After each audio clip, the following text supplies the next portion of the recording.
This is OverDrive with Hayes, Noodles, and the O-Dog on TSN 1050.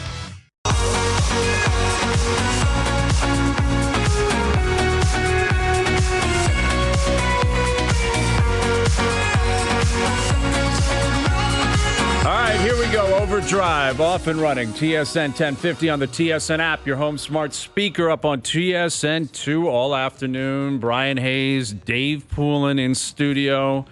We got a big one today. We got Confirm or Deny coming up later this afternoon.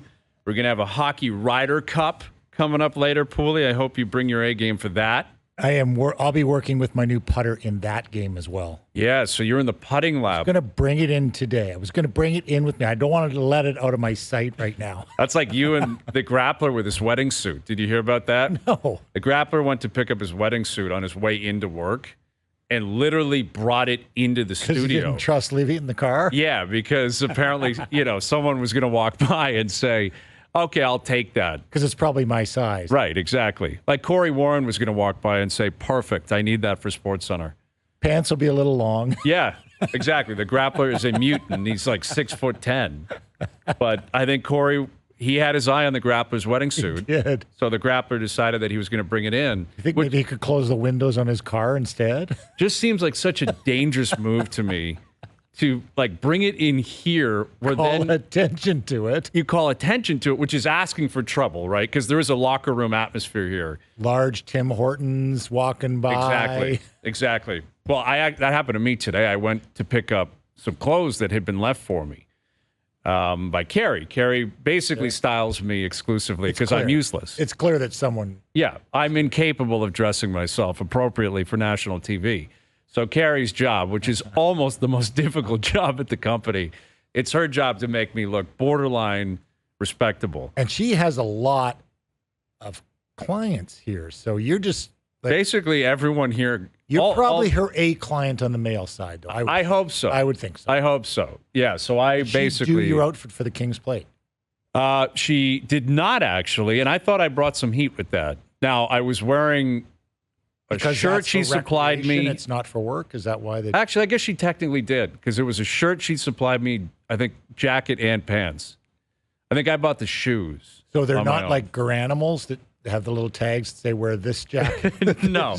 Once it's out of here, she's like, you're on your own. You got to figure out your own thing. So I went and picked those up, and I had a full coffee in the car, and I kind of tried to throw it into the front seat, and I splashed the coffee everywhere. And immediately I thought that's going to be all over the shirts. Somehow, miraculously, it did not ruin the shirts. But that would have been the quickest turnaround email ever, saying, I just got them, and within 30 seconds, I've ruined them. Could I pick up a new set? Yeah. What's the return policy on a coffee being spilled all over the new shirts?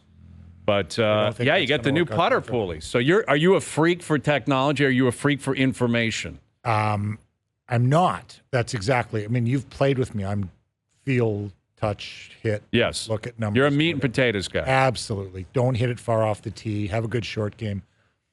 My legendary putter, which I've told you the story, it came out of Derek Sanderson's trunk in 1990. The famous Turk, Derek Sanderson in Boston. Right.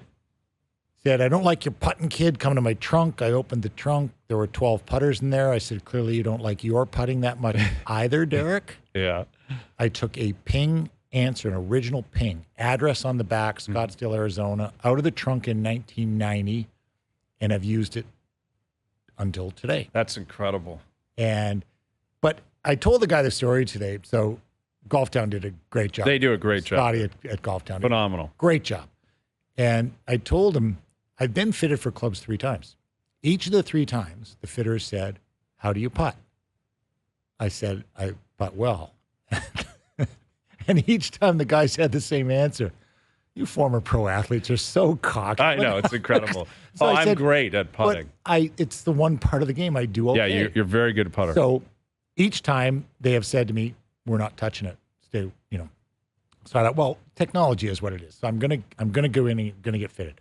I was so intrigued with the launch angle and amazing. Open, close faces, and it was really fun. Like I had a blast for an hour and a half. And I came out with a new Benedotti, I think it is. It's a fancy one. Yeah, that's like you're going. No, that's not off the rack. They must have flown that in special for you. They flew the pieces in. They welded it. Yeah, everything. Like with this guy, it's been 30 years. Poulin needs some help here. Yeah, and so now I'm very excited. It's in the car. I was going to bring it in. Bring it in. You can't. I mean, who knows? Corey Warren might be out there. I didn't want the grappler to spill coffee on it. Yeah, he might stand or he might try to use it. That would be the grappler's move. He would go find a sleeve of balls and start whacking them around here and somehow ruin the putter. When they looked at my old one, they were like, okay, well, it's off angle. It's bent a little bit. And they said, roll some. And they said, well, I can see exactly what you do. You compensate to roll it. Great. Yep. So you've just adjusted.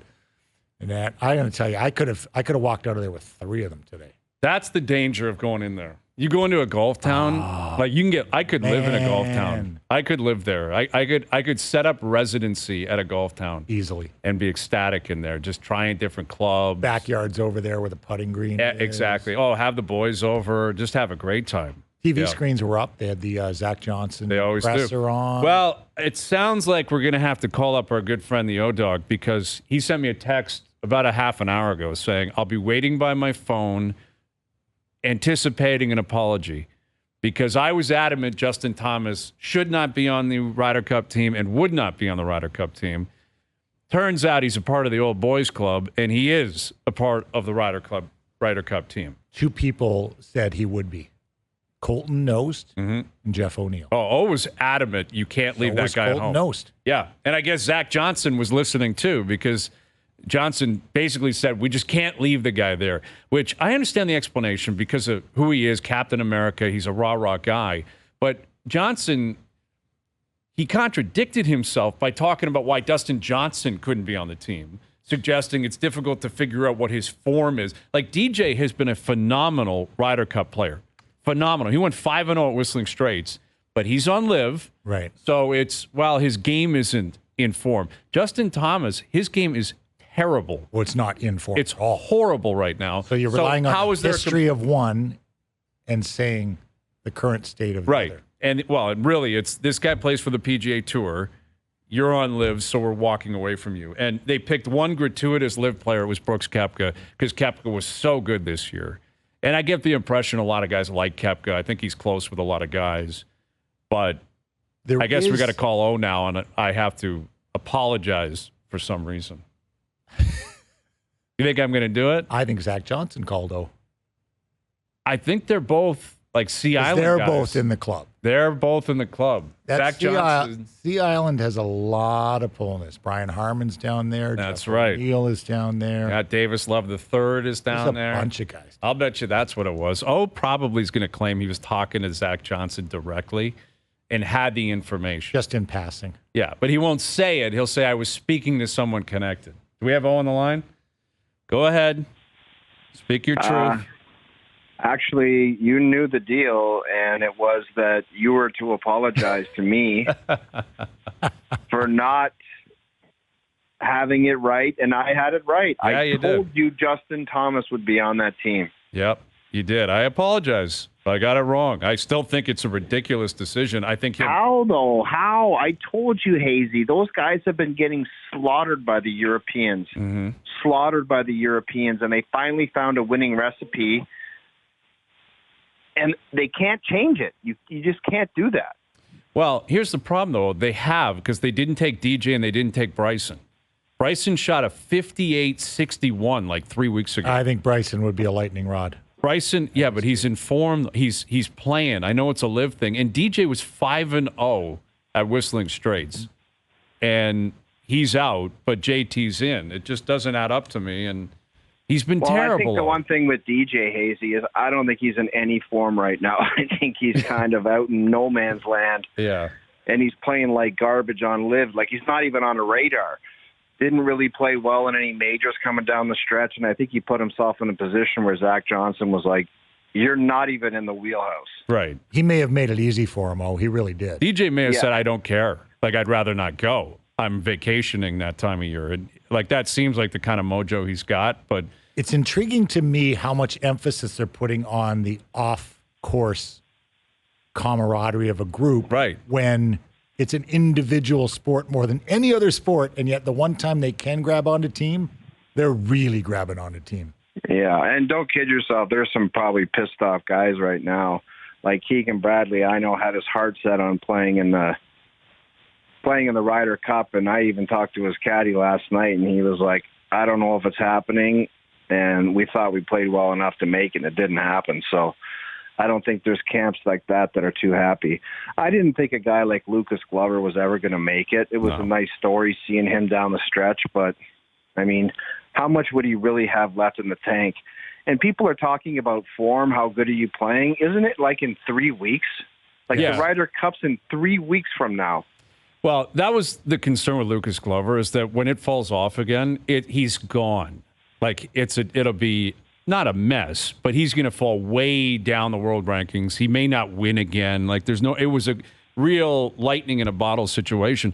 But I saw the Bradley quotes today. I think Keegan was on record saying, like, basically, I'm not in the boys club. He was hot. He was furious. And he said he'd worked hard to get in the boys club, and he thought he was in the boys tried club. to become, like, Ricky Fowler's had a really good year. Ricky was awful. Like 6 months ago, he was a mess. But Ricky's one of the boys. JT's one of the guys.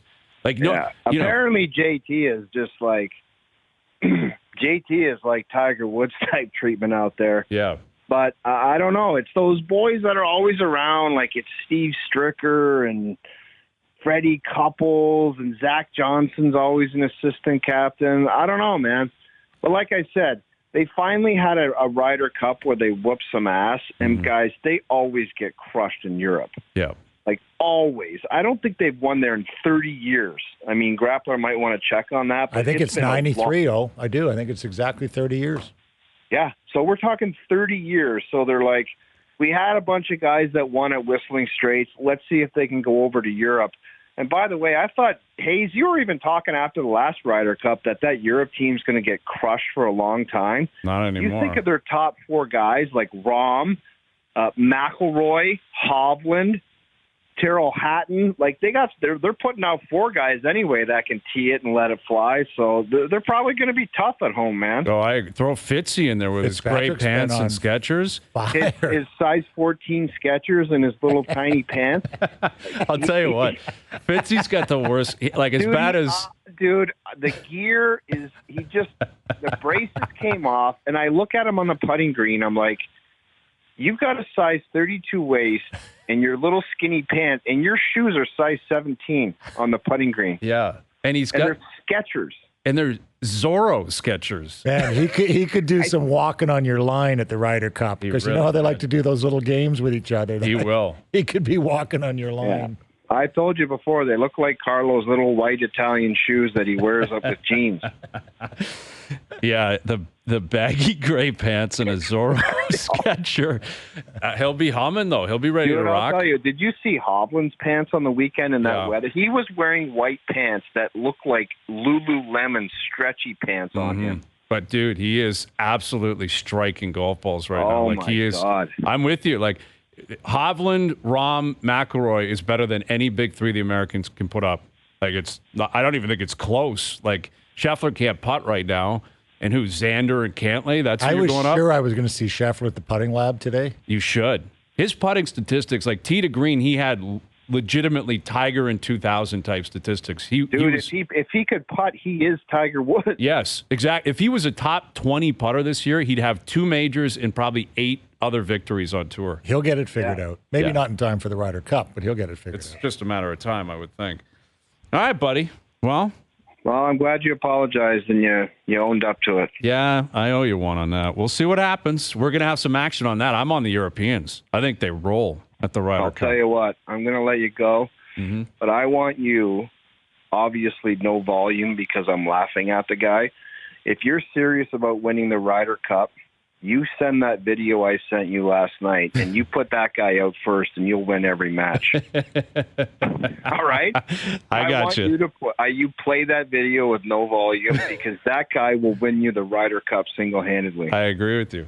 I'll do that for you. That I can guarantee. All right. All right, buddy. We'll talk soon. See you guys. There he is. The O-Dog Jeff O'Neill calling in. He can't wait to get back in here. He's back in next week. This time next week, he'll be on, but he had to get his apology a week in advance. He can wait for some other news. Yeah, other news doesn't but matter. not the apology. The apology I'm not is necessary. Sure, the apology ever happened. It was kind of dancing around it. You were pretty slick on Yeah, that. it was kind of one of those. I owe you one. Like I was as close as I was going to get. Come with the apology. No.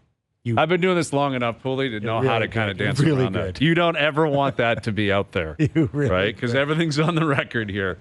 So you're mentioning your old putter and compensating for it. We were talking about Bo Bichette yesterday. Clearly, he's been compensating. Yeah, and that's the problem with those injuries. He's on a 10-day IL now, retroactive to yesterday, I guess. But you lost him. You've lost Chapman. It's not a good scene. That's the left side of your infield out. But they did win a game last night. They did win a ball game, which I told you they were going to do. I think those are my last comments leaving at 7 p.m. last night.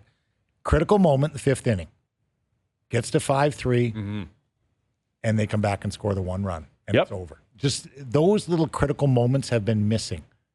Well, and Gosman was really good, and the bullpen was lights out, right? And you're right. Like, just keep holding teams at bay, get out of a jam, and put something else up. Give yourself some breathing room. Hicks comes in and closes it out. Looked good last night. He looked really good. Looked really good. And he's got the stuff to do it.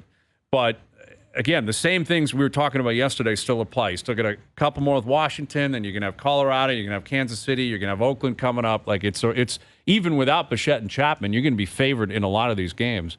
But a 10-day IL stint is not always 10 days, right? Like my concern with Bichette is this is the second time in about a month and a half now, I guess. Yeah, about a month and a half he's gone on the IL.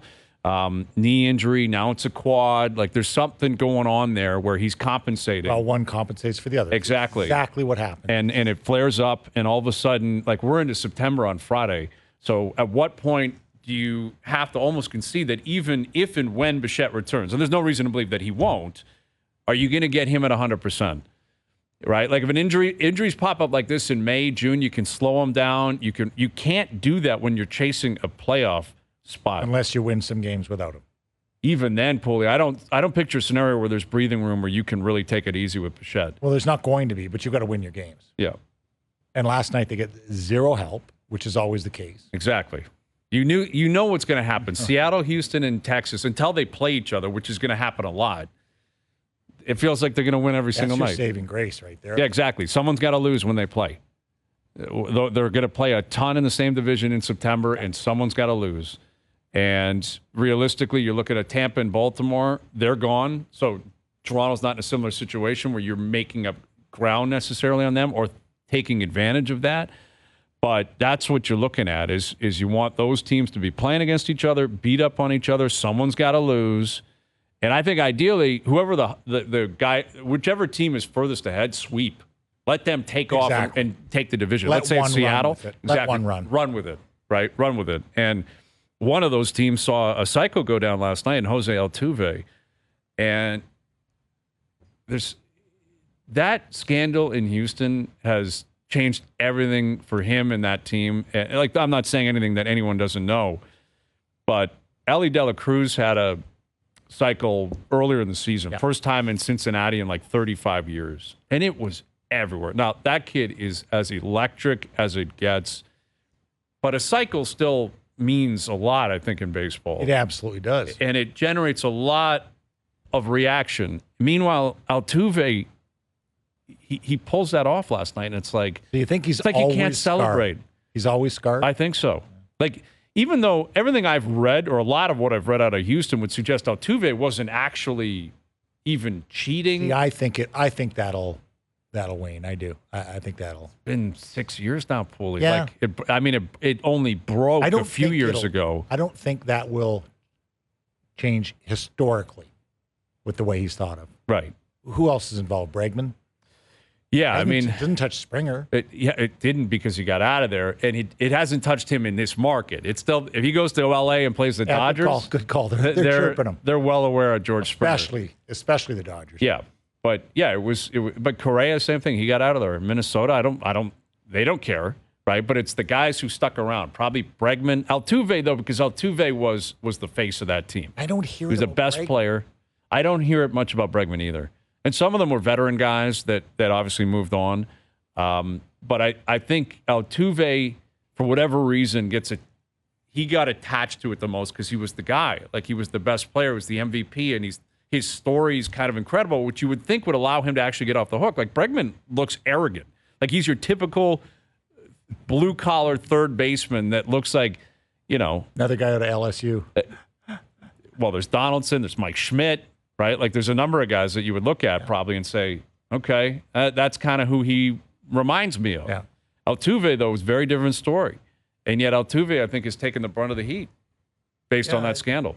And I'm not sure why that is, but like, the guy has a cycle last night, and I think a lot of people, myself included, were like, nah, how'd you pull that off? Like, it's like you're skeptical in a way. I think he's cheating. Yeah, like, what are you up to down there in Houston? Cheater. Yeah, exactly. All right, so Canada won again today at the FIBAs, and we got Leo Rautins coming up. We'll get his take on their great start in this tournament. What does it mean? How different do they look? Now that Nick Nurse is no longer a part of the program, does that matter at all? We'll catch up with Leo, get his take on that, among other things around the NBA. Got Steve Phillips coming up. We got Confirm or Deny later this afternoon. We've already had on.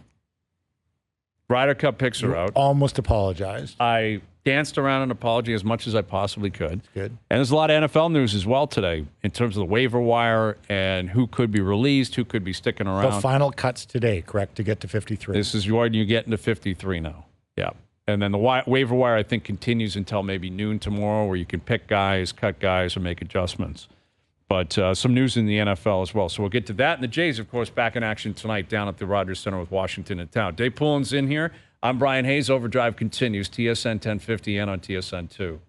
Now, back to OverDrive with Hayes, Noodles, and the O-Dog.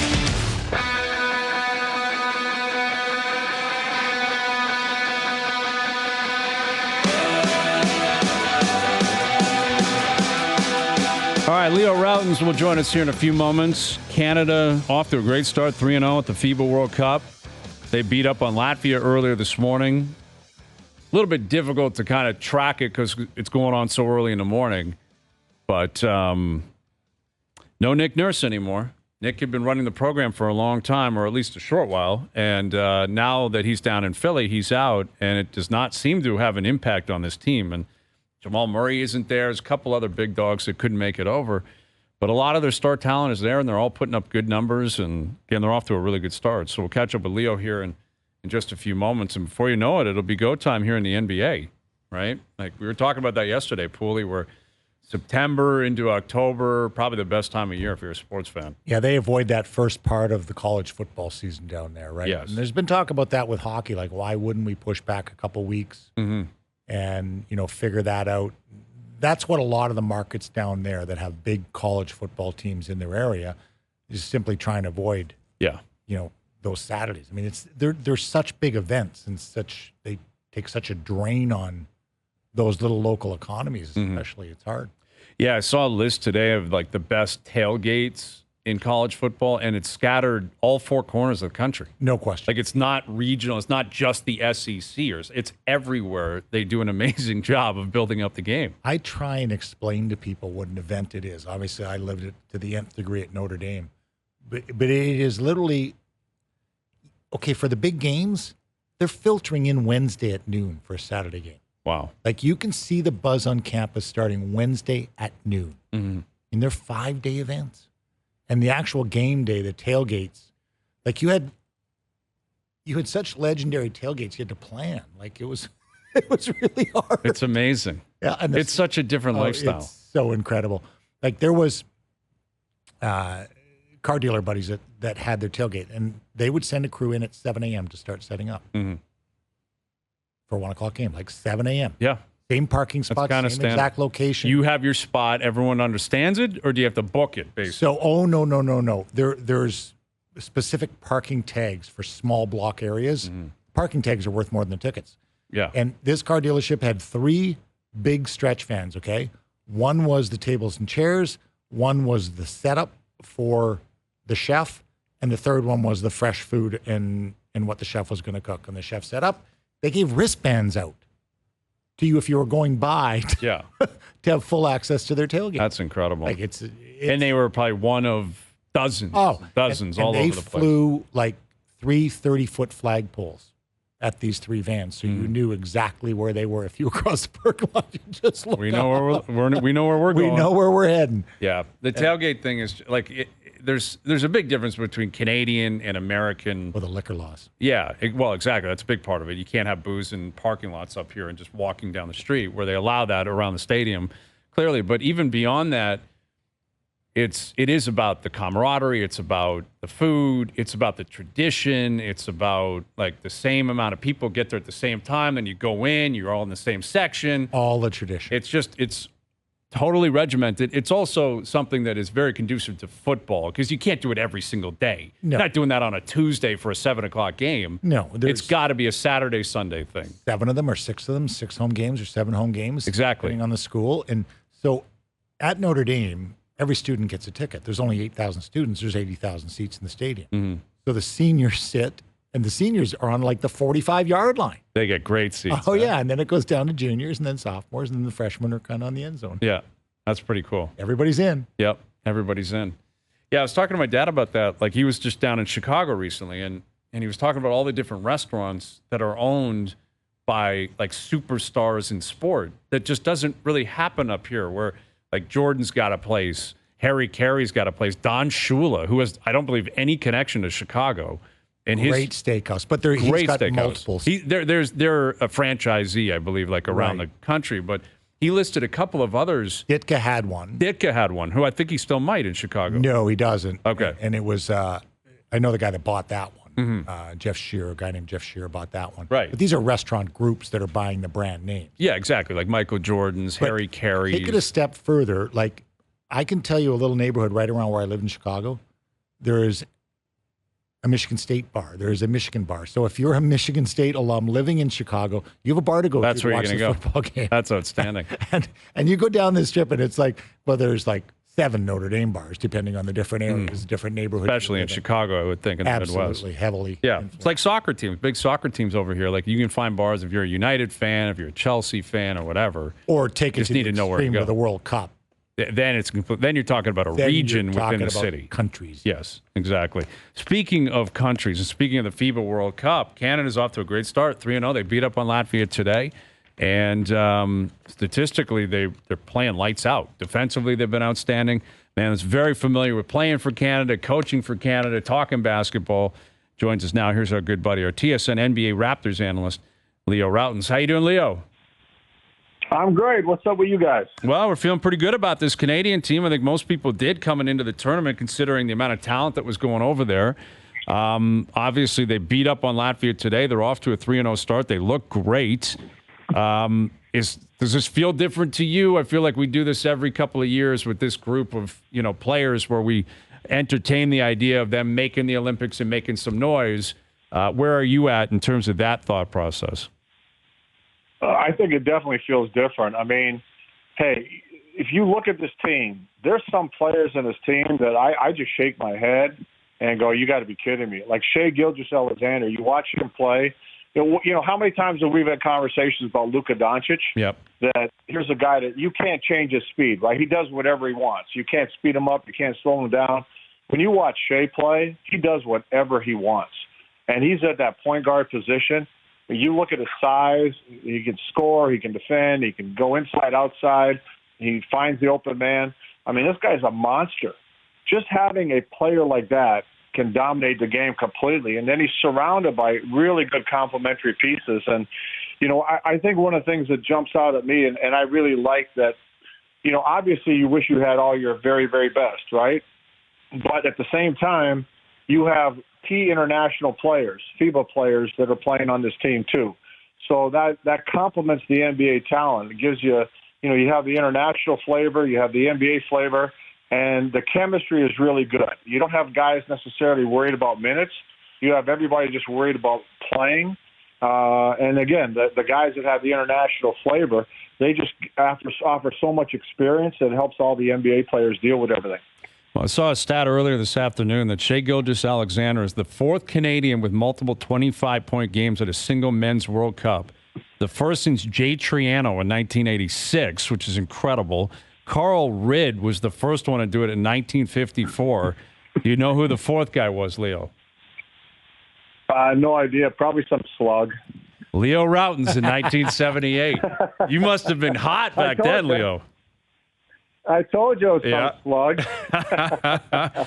That's got to feel pretty good being in that kind of status. That's incredible, man. 25 plus in back-to-back games. I mean, I guess you can speak to experience, right? Like you're mentioning Shea. This guy, like Shea's a first-team All-NBA stud, and he's bringing it to the international level. It's pretty incredible. Like that feels like the go-to guy. With all due respect to Jamal Murray, R.J. Barrett's had great stats recently in New York, played really well now for Canada. But it feels like the program's kind of going to revolve around Shea, doesn't it, for the next 5 to 10 years? Well, yeah. We'll also put it in perspective, okay? When I played, okay, I was an 18-year-old punk, all right? Yeah. So, whatever I did, it was like, okay, whatever. Here's a guy that's dominating this tournament. And like you said, you're talking about an all-NBA talent. And I'm not going out on a limb when I say he could be an NBA MVP. That's how good he is. So, yeah, I think, especially without Jamal Murray and Andrew Wiggins, I think he is the focal point. He's a guy you can build around. And again, I go back to what I was saying before. Like, let's just say you do have Jamal Murray and you do have Andrew Wiggins. And I'm not saying there'd be a conflict or egos or whatever else, but at the same time, if for Shea to be Shea, he would have to defer, right? If you're playing with Jamal, you're with Andrew, you're going to have to defer to them so they can also play and do their thing. Right now, he could just be the guy. Right? He's got great complementary pieces. R.J. Barrett is a smart player. He can complement Shea.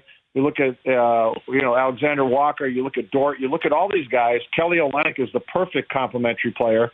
So Shea can be a star. And it's not taking away from anybody else. It's going to add to everybody else. And that I think that makes a big difference for this team. Leo, you talk about the roles and the acceptance of the roles. In order to be the very best, they have to have everybody here, don't they? And do you see that happening moving forward? Like, would they be watching, saying, okay, well, this is getting interesting now? I think they all want to play. And I dealt with this when I was coaching. People say, well, guys don't want to play. No, they do. Unfortunately, life gets in the way, right? Okay, Jamal Murray, even if this situation, if he's not dealing, say, with his knee, you just won a championship. You make an ungodly amount of money as an NBA champion. You'd like to repeat. You'd like to win another one. Your season basically just ended, and you got training camp around the corner. So, do I fault a guy for not necessarily playing? No. And everybody, it could be family, it could be money, it could be contracts, it could be injuries. Those things happen. So, I said it when I was coaching. I'll say it now. The key is to have a pool. You need a pool of 20 guys, 25 guys that all have talent, that have FIBA experience, that can complement each other. And I like the idea of mixing the Euros with the NBA guys. And when you do that, you don't necessarily have to have all your best every time, because what you have is still pretty darn good. And this team has a chance to do something special, and hopefully they can just keep rolling. Hopefully they stay healthy and just keep on playing and focusing on every single game. Is this the most talented group all in? 100%. 100%. Again, there have been some teams over the last few years that had, more NBA guys. But when you look at talent, I think that you have to weigh in chemistry and you weigh in, complementary pieces. So to me, yeah, this is. And you also have, again, we're talking about, and R.J. Barrett is at the peak of his career so far, right? He's gotten to a level that, has been tremendous. Shea is all NBA. Kelly Olynyk is a key player in the NBA on every team he goes to. So you're looking at guys that have grown. So even if some of these guys played 2, 3, 4 years ago, right, they're different players now. So, yeah, this is the best team Canada's ever fielded. And here's the great news, boys. It's only going to get better. Mm-hmm. We're chatting with Leo Rautins. Well, Dylan Brooks is right in the mix here, right? And Dylan. Oh yeah. Man, he's been a good NBA player, and this past year I think it got carried away from him to the point where I thought Memphis really threw him under the bus, quite frankly. Like it was as if he was the reason they lost solely, which I think was ridiculous in retrospect. And now he moves on. And he's got to play a new role in Houston. But I'm curious if, international play and international success could have an effect on his domestic reputation, like what the States, Canada, because even up here, like he's a local guy, and I think there's a lot of Canadians that are like, what's up with this guy, Leo? Like, what's his story? Success with the national team, how much of an effect can that have on Dylan Brooks and his rep? Well, first of all, I think success with the national team can have a positive effect on everybody, right? Mm-hmm. I mean, that's the global stage. We saw what it did for Steve Nash, right? I mean, Steve Nash was struggling in the NBA, but his role and his profile playing for Canada not only helped him and keep his confidence and allow him to eventually become a big-time NBA player, but I think it kept his profile alive everywhere. But I'm going to say this about Dylan Brooks. I don't care about any of that stuff. I'll take him on my team any day. Because you know what? How many times you hear about coaches trying to get guys to play, motivate guys, push guys? He comes out and he wants to kick your rear end every time he steps on the floor. He will fight you. He doesn't care who you are. And, okay, you've done some things like, say, the comments with LeBron.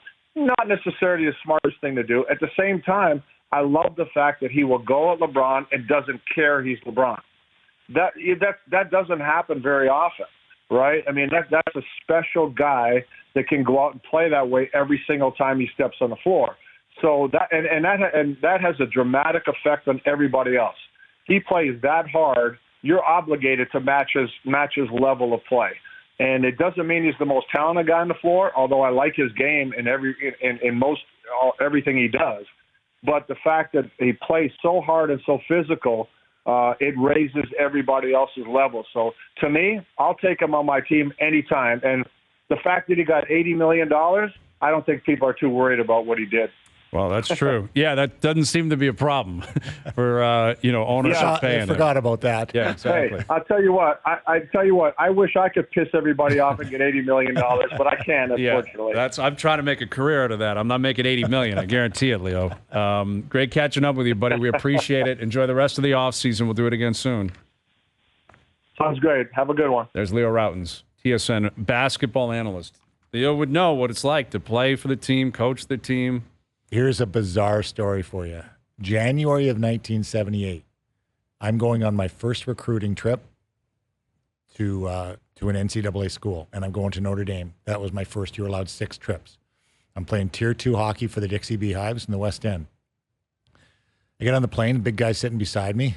I introduce myself. I say, hi, I'm Dave. I'm Leo. Leo Rautins is going to the University of Minnesota for a recruiting trip. All right. So we just have a little chat. That's it. Yeah. 1978. So the plane lands in Detroit, right? I've never flown before. I'm going to South Bend, Indiana. We take off. The guy across the aisle says, did you say you were going to Notre Dame? I said, I did. He goes, you should have got off the plane in Detroit. Oh, no. He said, nobody told me that. Right. You got my ticket. So I end up getting You fly to Minnesota and have to drive back. I know. I end up flying. I get off in Milwaukee. It's got 2 more stops before it takes Leo to Minnesota. Wow. So their prize recruit calls them early Saturday morning, says, I'm in Milwaukee. Right. So Leo actually started his college career, I don't know if you know this, at the University of Minnesota. Is that? I did not know that. Then he got to Syracuse. Transferred to Syracuse and had a great college career. Yeah, so he sure did.